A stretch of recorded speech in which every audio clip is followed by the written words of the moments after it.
Subscription کے button کو دبائیے اور ساتھ بیل آئیکن پر کلک کیجیے تاکہ آپ کو تمام ویڈیو فوراً مل سکیں۔ اس ویڈیو پسند آنے کی صورت میں اسے لائک، کمنٹ اور شیئر کرنا مت بھولیں۔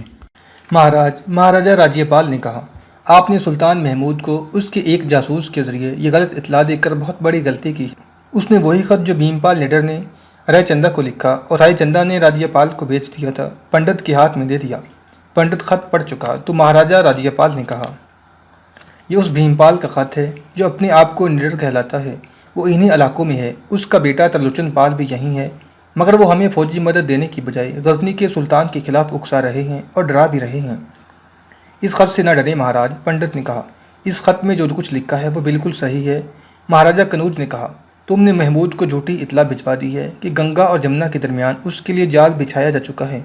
اب دیکھنا وہ اپنی فوج کو یہاں کس ترتیب سے لائے گا۔ وہ کوچ کی ترتیب میں نہیں آئے گا۔ اس کی فوج کے بازو پھیلے ہوئے ہوں گے۔ اس کی پوری فوج آگے نہیں آئے گی۔ آپ نہیں جانتے پنڈت جی مہاراج، سلطان محمود وہ چیتا ہے جس کی موجودگی کا آپ کو اس وقت پتہ چلتا ہے جب آپ کی گردن اس کے دانتوں میں آ چکی ہوتی ہے اور اس کے پنجے آپ کے جسم میں اتر چکے ہوتے ہیں۔ کسی کو پتہ نہیں چلتا کہ اس نے درخت پر سے حملہ کیا ہے یا گھاس میں سے۔ مہاراجہ کی بات ابھی ختم نہیں ہوئی تھی کہ اسے بتایا گیا کہ قاصد آیا ہے۔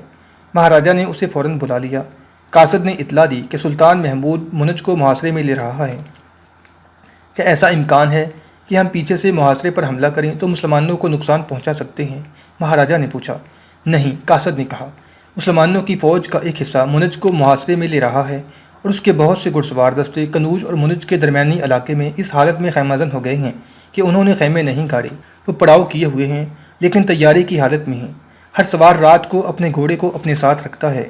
ہمارے آدمیوں نے جنگلی لوگوں کے بھیس میں دیکھا ہے کہ مسلمان فوج کے آدمی دور دور تک گشت کرتے رہتے ہیں۔ ہم نے اونچے درختوں اور اونچی چڑانوں پر بھی غزنی کے فوجی دیکھے ہیں۔ تو اس کا مطلب یہ ہے کہ ہم اگر اپنی فوج منج کی مدد کے لیے بھیجیں تو غزنی والے اسے راستے میں ہی روک لیں گے۔ مہاراجہ کنوج نے کہا، مجھے بتایا گیا ہے کہ میں آپ سے کہہ دوں کہ منج کی طرف اپنی فوج کو بھیجنے کی کوشش نہ کریں۔ قاصد نے کہا، سن لیا آپ نے پنڈت جی مہاراج، مہاراجہ نے کہا، اور اپنی فوج کے کمانڈروں کو بلا لیا۔ وہ آئے تو مہاراجہ نے انہیں صورتحال سے آگاہ کرتے ہوئے کہا، اگر آپ کنوج کو بچانا چاہتے ہیں تو دیکھیں کہ منج کے راجپوت لڑتے ہیں یا ہتھیار ڈال دیتے ہیں۔ اگر وہ محاصرے میں جم جائیں اور باہر آ کر لڑنے کی کوشش کریں تو انہیں مدد دو، اگر نہیں تو کنوج کو بچانے کی کوشش کرو۔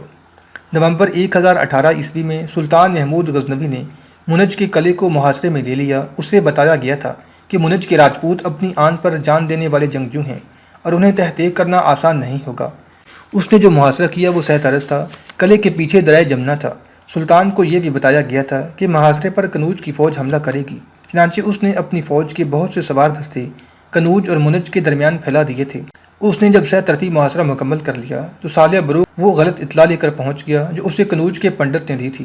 سلطان محمود کو بتایا گیا کہ جاسوس یہ اطلاع لایا ہے۔ سلطان نے اسی وقت متھرا کو ایک قاصد اس پیغام کے ساتھ دوڑا دیا کہ جو فوج وہ متھرا چھوڑ آیا ہے اس کے آدھے دستے فوراً منج آ جائیں اور تمام ہاتھی ساتھ بھیجے جائیں۔ اس وقت تک اس کے پاس کم و بیش 350 جنگی ہاتھی تھے۔ جب یہ کمک آ گئی تو سلطان محمود نے اسے ان دستوں سے بھی آگے کنوج کی طرف بھیج دیا جو کنوج اور منج کے درمیان تیاری کی حالت میں موجود تھے۔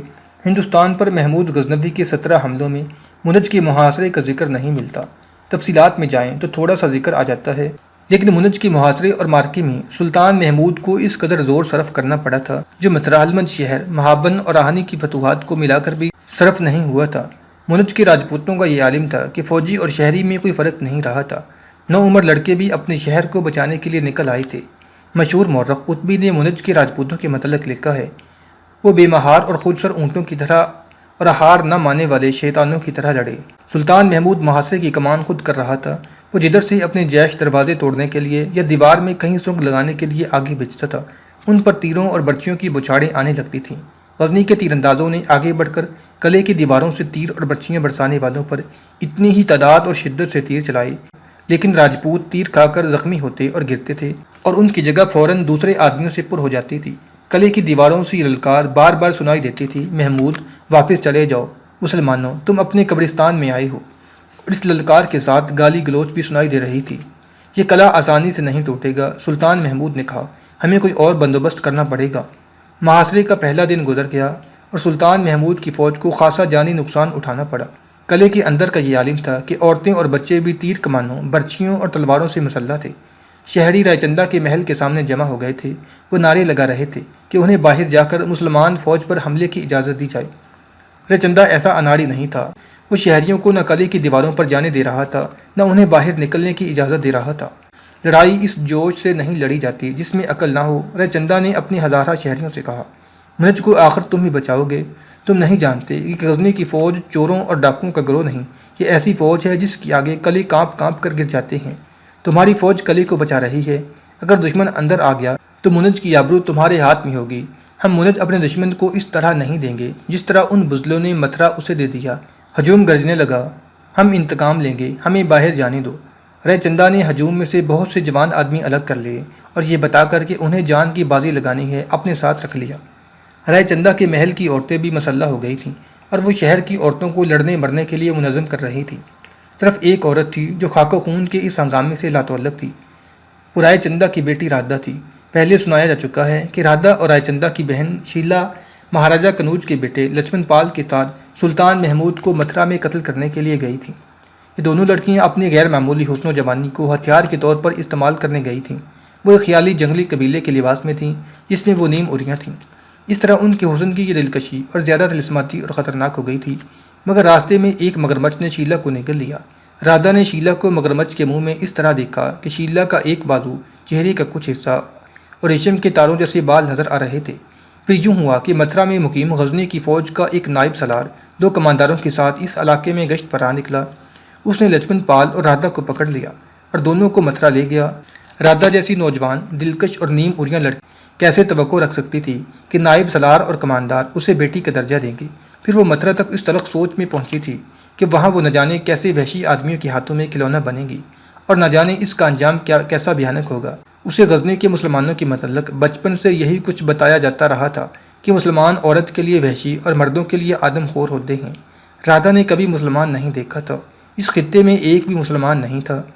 اسے جب پتہ چلا کہ سلطان محمود مندروں کے بت توڑ کر پھینک دیتا اور مندر اجاڑ دیتا ہے تو رادھا کو یقین آ گیا تھا کہ مسلمان واقعی جنگلوں اور غاروں میں رہنے والی کوئی قوم ہے جس کی یہاں مذہب کا کوئی وجود نہیں۔ وہ صرف ہندو مت کو مذہب سمجھتی تھی اور وہ غیرت اور آبرو کو اپنی جان سے زیادہ قیمتی جانتی تھی، لیکن اپنے دشمن کو زیر کرنے کے لیے وہ اپنی آبرو کو ایک جائز ذریعہ سمجھتی تھی۔ مگر وہ جب مسلمانوں کے ہاتھ آئی تو کسی نے اسے اتنا بھی نہ کہا کہ تم بہت خوبصورت لڑکی ہو۔ نائب سالار اور کمانداروں نے متھرا تک کے ایک دن اور آدھی رات کے سفر میں اسے ایک قیدی سے زیادہ کوئی اہمیت نہیں دی۔ اس کے ساتھی کنوج کے راجکمار لچمن پال نے نائب سالار کو سونے کے وہ تمام سکے پیش کیے تھے جو اس کے پاس تھے، لیکن نائب سالار نے ان کی طرف دیکھا تک نہیں تھا۔ اور جب رادھا اور راجکمار کو سلطان محمود کے سامنے لے گئے تھے تو سلطان کا چہرہ دیکھ کر رادھا کے دل میں نفرت کا طوفان اٹھایا تھا۔ اسے کسی اور سلوک کی توقع تھی، لیکن سلطان نے اسے کہا تھا، ہم اس لڑکی جیسی بیٹیوں کی دل سے قدر کرتے ہیں، ہم غیرت مند دشمن کی عزت کیا کرتے ہیں۔ اور رادھا کو سلطان کے یہ الفاظ آج جب اس نے منج کے قلعے کو محاصرے میں لے لیا تھا بہت یاد آ رہے تھے۔ مجھے قتل کرنے کی تمہیں ضرور کوشش کرنی چاہیے تھی، کامیابی اور ناکامی تمہارے دیوتا کرشن واسطیوں اور ہر ہر مہادیو کے ہاتھ میں نہیں، ہمارے خدا کے اختیار میں ہے۔ یہ ہے خدا کا وہ پیغام جو میں ہندوستان میں لایا ہوں۔ اس کے بعد سلطان محمود نے حکم دیا تھا، ان دونوں کو ان کے شہروں کے قریب چھوڑ آؤ، انہیں عزت سے لے جاؤ، ان کے گھوڑے اور ان کے خچر انہیں دے دو۔ سلطان کے حکم کی تعمیل کی گئی اور ان دونوں کو شاہی مہمانوں کی طرح ان کے شہروں کے مضافات میں چھوڑ آئے تھے۔ رادھا نے اپنے باپ رائے چندہ کو کسی اور جذبے سے بتایا تھا کہ وہ سلطان محمود غزنوی کو قتل نہیں کر سکی اور پکڑی گئی تھی، اور مسلمانوں نے اور ان کے سلطان نے اسے بیٹی کا درجہ دے کر عزت سے واپس کر دیا تھا۔ اس نے باپ کو وہ تمام باتیں بتائی تھیں جو سلطان محمود نے اسے اور لچمن پال سے کہی تھیں، مگر اس کا باپ اس کے تاثر کو نہیں سمجھ سکا تھا۔ اس نے کہا تھا، ہم اپنی بے عزتی کا انتقام لیں گے۔ رادھا راجکماری تھی، معمولی لڑکی نہیں تھی، مگر وہ ایسے محسوس کرنے لگی جیسے آسمان سے گر کر زمین پر آ پڑی ہو۔ وہ بہت شوق اور بڑی ہی دلیر لڑکی تھی، مگر اس پر خاموشی طاری ہو گئی اور وہ کھوئی کھوئی رہنے لگی۔ راج محل میں، راج دربار میں اور فوجی حلقوں میں اب منج کے دفاع اور سلطان محمود کو شکست دینے کی تیاریاں ہونے لگی تھیں۔ غزنی کی فوج کسی بھی روز متوقع تھی۔ رائے چندہ لڑائی کے سوا اور کوئی بات ہی نہیں کرتا تھا۔ مندروں میں بھی مسلمانوں کے خلاف نفرت پھیلائی جا رہی تھی اور لوگوں کو بڑی خونریز جنگ کے لیے تیار کیا جا رہا تھا۔ عورتوں میں جوش و خروش پیدا ہو گیا تھا۔ رائے چندہ کی داشتاؤں نے بھی لڑنے کی تیاریاں شروع کر دی تھیں۔ صرف رادھا تھی جو ان سرگرمیوں سے الگ تھلگ چپ چاپ لیٹی رہتی یا قلعے کی دیوار پر جا کر متھرا کی طرف دیکھنے لگتی تھی۔ ایک روز وہ دیوار پر کھڑی افق پر نظریں گاڑے ہوئے تھی کہ اس نے اپنے آپ سے کہا، وہ ادھر سے آئیں گے، معلوم نہیں کب آئیں گے۔ کون آئیں گے؟ اس کے قریب سے کسی نے پوچھا۔ مسلمان، اس نے کہا، غزنی والے، اور وہ چونک کر چپ ہو گئی۔ اس نے دیکھا اس کے پاس ایک رشی کھڑا تھا۔ وہ تو اپنے آپ کو تنہا سمجھ رہی، رشی کے رتبے اور درجے سے واقف تھی۔ وہ بڑے مندر کے پنڈت کے درجے کا آدمی تھا۔ اپنے مذہب کا عالم ہونے کے علاوہ علیل روحوں کا علاج اپنے کسی خاص عمل سے کرتا تھا، اسیب اور بدروحوں سے نجات دلاتا تھا۔ پنڈت بھی اسے جھک کر اور ہاتھ جوڑ کر سلام کرتے تھے، مگر اسے اپنے پاس کھڑے دیکھ کر رادھا کو غصہ آ گیا کہ راجکماری مسلمانوں کا انتظار کر رہی ہے۔ رشی نے پوچھا، میری تنہائی میں آپ نے کیوں دخل دیا ہے؟ رادھا نے غصے کو دباتے ہوئے پوچھا، اس لیے کہ ہماری راجکماری کی روح پر ایسا آسیب سوار ہو گیا ہے جو ہمارے سوا کوئی نہیں نکال سکتا۔ رشی نے کہا، مجھے مہاراج نے کہا ہے کہ جب سے آپ متھرا سے آئی ہیں آپ کی حالت بگڑ رہی ہے۔ میں جانتا ہوں راجکماری، مسلمان بھیڑیے ہیں، آپ کتنا ہی پردہ کیوں نہ ڈالیں، میں جانتا ہوں کہ انہوں نے آپ کے ساتھ کیا سلوک کیا ہے۔ وہ سونے، ہیروں اور عورتوں کے بھوکے ہیں، انہی کی تلاش میں آتے ہیں۔ یہ جھوٹ ہے، رادھا نے بھڑک کر کہا۔ انہوں نے میرے ساتھ وہ سلوک نہیں کیا جو آپ بتا رہے ہیں، وہ عورتوں کی شکاری نہیں۔ میں نے غزنی کے سلطان کے دربار میں ایک بھی عورت نہیں دیکھی۔ عورتیں میرے باپ جیسے مہاراجوں کے دربار میں ہوتی ہیں، ان کے پیچھے جوان اور خوبصورت لڑکیاں کھڑی مورچل ہلاتی رہتی ہیں، ان کی خدمت گار جوان لڑکیاں ہوتی ہیں، انہیں لڑکیاں سلاتی اور لڑکیاں جگاتی ہیں۔ مسلمان بھیڑیے نہیں، انسان ہیں، انہوں نے ہمارا دیا ہوا سونا بھی ٹھکرا دیا تھا۔ رشی دانش مند آدمی تھا، اس نے رادھا کو روکنے ٹوکنے کی بجائے اس کے ساتھ پیار سے ایسی باتیں کیں کہ اس کا غصہ ٹھنڈا کر دیا اور اس کے دل پر قبضہ کر لیا۔ اس کی باتوں کا اثر تھا کہ وہ رشی کے ساتھ چل پڑی۔ رشی ہر روز رادھا کے پاس جانے لگا، بہت دیر اس کے پاس بیٹھا، اس کے ساتھ باتیں کرتا رہتا۔ اس نے محسوس کر لیا کہ رادھا پر واقعی مسلمانوں کا آسیب سوار ہو گیا ہے اور اس کے ساتھ ایک دہشت ہے جو اس کے ذہن کو گرفت میں لیے ہوئے ہے۔ رادھا نے رشی کو یہ دہشت تفصیل سے بتائی۔ وہ ہر رات خواب میں ایک مگرمچھ کو دیکھتی تھی جس کے منہ میں شیلا ہوتی تھی اور مگرمچھ کے منہ سے خون ٹپک رہا ہوتا تھا۔ رادھا ڈر کر جاگ اٹھتی تھی اور اس کا جسم سردی کے باوجود پسینے میں نہا جاتا تھا۔ رشی اس کی یہ دہشت باتوں سے ہی دور کر سکتا تھا۔ وہ اس کوشش میں مصروف رہا، مگر رادھا کی جسمانی حالت روز بروز خراب ہوتی جا رہی تھی۔ اس کا باپ رائے چندہ جنگ کی تیاری کی وجہ سے ذاتی طور پر اس کی طرف توجہ نہیں دے سکتا تھا۔ اس نے راجکماری کے علاج کا حکم دے دیا تھا۔ رشی کے علاوہ نامی گرامی دیر اس کا علاج کر رہے تھے، مگر اس کی حالت بگڑتی جا رہی تھی۔ اس نے دوائیاں کھانے سے انکار کر دیا اور رشی کو اس نے ہمراز بنا لیا۔ رشی جی، ایک روز رادھا نے اسے کہا، مسلمانوں کے سلطان نے مجھے کہا تھا کہ کامیابی اور ناکامی تمہارے دیوتا کرشن واسطیوں اور ہر مہادیوں کے اختیار میں نہیں، ہمارے خدا کے اختیار میں ہے۔ میں نے اس کا ہر ایک لفظ سچا دیکھا ہے۔ کیا وہ مگرمچھ مسلمانوں کا خدا ہے جس نے راستے میں آ کر شیلا کو کھا لیا تھا اور ہمارے 2 آدمی معلوم نہیں کس کے تیروں سے مر گئے اور ہم پکڑے گئے؟ میں نے ہری کشن کی جنم بھومی کو اجڑا ہوا دیکھا ہے، بت ٹوٹے ہوئے دیکھے ہیں۔ یہی ہے نا ہمارے دیوتا اور ہمارے بھگوان۔ اگر ان میں کوئی طاقت ہوتی تو مسلمان فنا ہو چکے ہوتے۔ رشی نے اسے ہندو مت کی کرامات کا قائل کرنے کے لیے بہت کچھ کہا اور اپنے مذہب کی وہ روایتیں سنائیں جنہیں انسانی عقل تسلیم نہیں کر سکتی۔ ان کے مقابلے میں اس نے مسلمانوں کو جھوٹا اور لٹیرا کہا اور اسلام کو بے بنیاد مذہب قرار دینے کی پوری کوشش کر ڈالی۔ مگر میں نے جو دیکھا ہے اسے میں کس طرح جھٹلا سکتی ہوں؟ رادھا نے کہا۔ لچمن پال میرے ساتھ تھا، اس نے کہا تھا کہ اسے مسلمانوں کی فتح کا راز معلوم ہو گیا ہے۔ اس نے یہ بھی کہا تھا کہ اس نے ان میں عورت اور شراب نہیں دیکھی۔ ہم وہاں سے صبح کے وقت چلے تھے، مجھے اور لچمن کو انہوں نے بہت سویرے جگہ دیا تھا۔ باہر ابھی دھندلکا گہرا تھا، کسی انسان کی بڑی ہی سریلی آواز ابھری جس کا اثر میرے دل پر ہونے لگا۔ میں نے اپنے پہرہ دار سے پوچھا کہ یہ کوئی غزنی کی زبان میں گا رہا ہے۔ اس نے بتایا کہ یہ اذان ہے، یہ ہمارے خدا کے الفاظ ہیں۔ میں ایک بھی لفظ نہ سمجھ سکی، مگر اس آواز نے مجھ پر جادو کا سا اثر کیا۔ کچھ دیر بعد میں نے دیکھا کہ متھرا میں مسلمانوں کی جتنی فوج تھی ایک میدان میں صفوں میں کھڑی ہو گئی۔ ایک آدمی ان کے آگے کھڑا ہو گیا، وہ کبھی جھکتے کبھی ماتھے زمین سے لگا لیتے۔ پہرہ دار نے مجھے بتایا کہ یہ ان کی عبادت ہے۔ رشی جی، عبادت کا یہ طریقہ مجھے بہت اچھا لگا۔ میں نے پہرہ دار سے پوچھا کہ یہ کس کی عبادت کر رہے ہیں؟ ان کے سامنے کوئی بت نہیں، کوئی مورتی نہیں۔ پہرہ دار نے کہا، ہم جس کی عبادت کرتے ہیں وہ ہمارے دلوں میں ہے اور وہ ہر جگہ موجود ہے، وہ خدا ہے۔ اس نے ہمیں فتح دی ہے۔ ہم جب اس کی عبادت سے منہ پھیر لیں گے اور اس کے احکام نہیں مانیں گے تو ہم ہر میدان میں شکست کھائیں گے۔ رشی سن کر بے چین ہوتا جا رہا تھا اور رادھا بولے جا رہی تھی۔ میں نے پہرہ دار سے پوچھا کہ تمہارا سلطان تو عبادت نہیں کرتا ہوگا، وہ تو سلطان ہے۔ پہرہ دار نے کہا کہ سلطان عبادت میں موجود ہے، وہ سپاہیوں میں کہیں پیچھے ہوگا۔ وہ سپاہیوں کی طرح خدا کے آگے جھکتا اور سجدہ کرتا ہے، عبادت کے وقت وہ سلطان نہیں ہوتا۔ رشی جی، ہمارے پتا جی مہاراج کبھی مندر میں جاتے ہیں تو مندر سے سب کو نکال دیا جاتا ہے۔ سچا کون ہے رشی جی؟ کیا ہمارا خدا نہیں ہوتا؟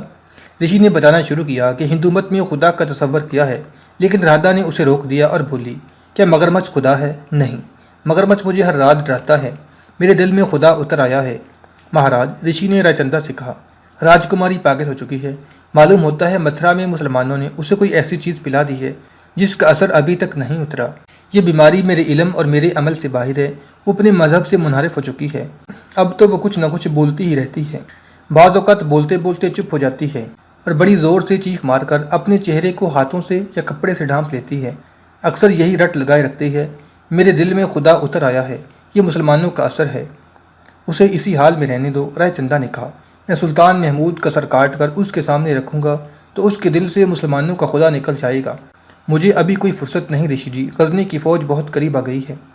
اگلے ہی روز غزنی کی فوج نے منج کو محاصرے میں لینا شروع کر دیا اور پھر راجکماری رادھا کی کسی کو ہوش اور فکر نہ رہی، مگر رادھا کی کان میں جب یہ خبر پڑی کہ اس کا قلعہ محاصرے میں آ گیا ہے تو اس نے اٹھ کر بازو پھیلا دیے اور بلند آواز سے بولی، وہ آ گئے ہیں، سلطان آ گیا ہے، دروازے کھول دو، میری عزت اور غیرت کے رکھوالے آ گئے ہیں۔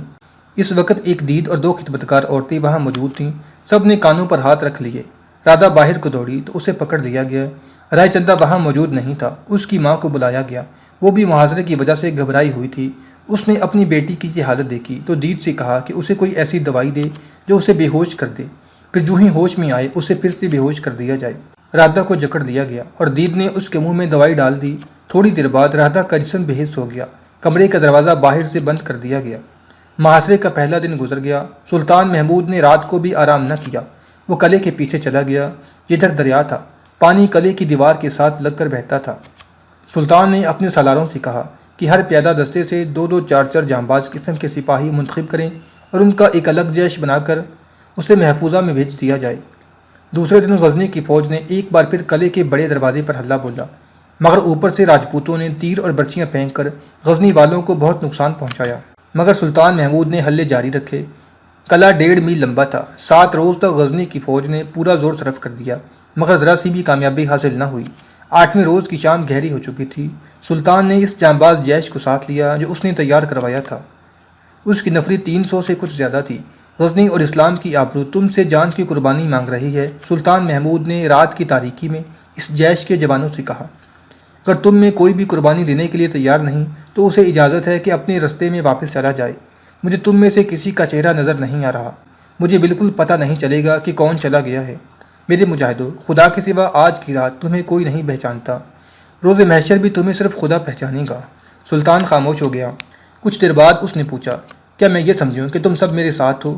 کئی آوازیں سنائی دیں، ہم سب آپ کے ساتھ ہیں، ہم جانیں قربان کرنے کے لیے آپ کے ساتھ آئے ہیں، ہم سلطان کے حکم کے منتظر ہیں۔ آج رات تم خدا کے حکم سے لڑو گے، سلطان محمود نے کہا۔ آج تمہیں اس کفرستان میں خدا کا نام بلند کرنا ہے۔ اس قلعے کی ایک دیوار دریا میں ہے، تمہیں نقب لگانے اور سرنگ کھودنے والے اوزار دیے جا رہے ہیں۔ تم میں سے 50 آدمی دریا میں اتر کر دیوار کو نیچے سے توڑیں گے۔ پانی زیادہ گہرا نہیں، اس موسم میں پانی گہرا نہیں ہوا کرتا، ٹھنڈا ہوتا ہے، اور جو تیرنا نہیں جانتا وہ دریا میں نہ اترے۔ خطرہ یہ ہے کہ دشمن نے تمہیں دیکھ لیا تو اوپر سے تیروں اور برچیوں کا می برسا دے گا۔ تمہیں اچھی طرح اندازہ ہوگا کہ قلعے کی دیوار کتنی چوڑی ہوگی۔ اگر تم نے دیوار کی نصف چوڑائی میں سرنگ لگا لی تو باقی کام پانی کر لے گا۔ سلطان محمود نے 50 جانباز الگ کر لیے۔ لڑائی کا زور تھم گیا تھا، اندھیرے کی وجہ سے فضا تیروں سے خالی ہو گئی تھی۔ قلعے کی دیواروں پر اور برجوں میں کچھ سرگرمیاں تھیں۔ سلطان محمود قلعے سے تقریباً 1.25 میل دور تھا۔ اس نے جانبازوں کو خدا حافظ کہا اور انہیں ہدایات دے کر دریا کے کنارے کنارے قلعے کی طرف روانہ کر دیا۔ راجپوتوں کو دریا کی طرف سے کوئی خطرہ نہیں تھا۔ غزنی کے 50 جانباز بہت بڑا خطرہ بن کر دریا کی طرف سے سرنگ لگانے جا رہے تھے۔ وہ اونچی گھاس اور درختوں کی اوٹ میں چلتے چلتے دیوار سے کچھ دور ہی دریا میں اتر گئے۔ ان کے پاس اوزاروں کے علاوہ ہتھیار بھی تھے۔ دریا کا پانی بہت ٹھنڈا تھا اور کنارے کے ساتھ ساتھ کمر تک گہرا تھا، ذرا پرے زیادہ گہرا ہو جاتا تھا۔ جانباز ایک دوسرے کے ہاتھ پکڑے پانی میں چلتے جا رہے تھے۔ وہ دیوار کے قریب پہنچ گئے۔ یہ دیوار عمودی نہیں، کچھ ڈھلانی تھی۔ اس سے راجپوتوں کو یہ فائدہ حاصل تھا کہ وہ نیچے دیکھ سکتے تھے کہ کیا ہو رہا ہے، مگر اندھیرے میں انہیں کچھ نظر نہیں آ رہا تھا۔ 50 جانبازوں نے پانی میں کھڑے ہو کر اوزاروں سے دیوار کے پتھر نکالنے کی کوشش شروع کر دی۔ یہ کام خاموشی سے نہیں کیا جا سکتا تھا۔ اوزاروں کی آواز اوپر دیوار تک جاتی تھی۔ سلطان محمود نے اس آواز کو دبانے کا اہتمام کر رکھا تھا۔ وہ اس طرح کہ دریا کی دیوار کے ساتھ والی دیوار کی طرف اس کے حکم سے دف اور نکارے سپاہیوں نے نعرے لگانے اور غل گپاڑا بپا کرنا شروع کر دیا۔ دیوار کے اوپر راجپوت اس طرف اکٹھے ہو گئے۔ یہ غل گپاڑا حلے کا ہی ہو سکتا تھا۔ جانباز اطمینان سے پتھر نکالتے رہے۔ انہوں نے اتنے پتھر نکال لیے کہ آگے دیوار کی مٹی آ گئی۔ اس کی کھدائی مشکل نہیں تھی، مشکل یہ پیدا ہو رہی تھی کہ دریا بھی سرنگ میں داخل ہو گیا تھا۔ سرنگ فراخ اور بلند تھی، 50 آدمی کھدائی کر رہے تھے، اس لیے کام تیزی سے ہو رہا تھا۔ آگے پھر پتھر آ گئے۔ جانبازوں کے پاس بڑے مضبوط اور موزوں اوزار تھے، ان سے پتھر نکلتے آ رہے تھے۔ سرنگ کم و بیش 15 قدم لمبی ہو گئی۔ آخر وہ پتھر دیوار سے ہٹا، جس کے ہٹنے سے قلعے کے اندر کی روشنیاں نظر آنے لگیں۔ جانبازوں نے تیزی سے بہت سے پتھر نکال دیے اور وہاں اتنا بڑا دھانا بن گیا جس میں سے ایک آدمی کھڑا ہو کر گزر سکتا تھا۔ دیوار کا پانی قلعے کے اندر جانے لگا۔ قلعے میں کسی نے پانی دیکھ لیا اور اس نے شور مچا دیا۔ جانباز اپنا کام کر چکے تھے، وہ پیچھے کو چل پڑے، مگر راجپوت بھی جانباز تھے۔ وہ مچھلیں اٹھائے دوڑے آئے، بہت سے برچھیوں اور تلواروں کے ساتھ آئے۔ غزنی کے جانباز تیزی سے باہر نکل آئے، راجپوت ان کے پیچھے آئے۔ دریا میں خونریز مارکا لڑا گیا۔ اندر سے کئی مچھلیں سرنگ کے راستے باہر آ گئی تھیں۔ ان کی روشنی میں دوست اور دشمن کا پتہ چل رہا تھا۔ سلطان محمود کی نظر انہی جانبازوں پر تھی۔ اس نے ان کی خبر لینے کے لیے 2-3 آدمی آگے بھیج دیے تھے۔